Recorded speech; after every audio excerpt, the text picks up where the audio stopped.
பகவத்கீதையில் 45வது ஸ்லோகம். அஹோ பத மகத் பாபம் கர்த்தும் வ்யவசிதா வயம் யத்ராஜசுகலோபேன ஹந்தும் ஸ்வஜனம் உத்யதாக. இப்போ இது கூட அர்த்தத்தை பார்க்கலாம். அர்ஜுனன் தான் சொல்லிட்டு இருக்கான், ஆஹா இது என்ன கஷ்டம், இது நாங்கள் இவ்வளோ பெரிய பாவம் செய்ய துணிஞ்சிட்டோமே, ராஜ்யம் கிடச்சி சுகபோகங்களை அனுபவிக்கலாம்னு என் குலத்தையே அழிக்க துணிஞ்சிட்டேனே, என் மக்களெல்லாம் அழிக்க ரெடி ஆகிட்டேனே அப்படின்னு புலம்புறான்.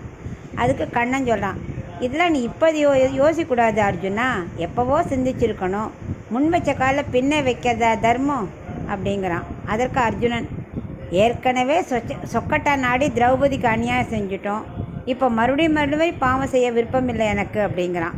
நாம் செய்கிறது கெட்டது பாவம் என்ன இருந்தால் ஆரம்பித்தாலும் உடனே நிறுத்த வேண்டாம், ஆரம்பிச்சிட்டோமே ஒன்றும் பண்ண வேண்டாம், உடனே நிறுத்தணும்.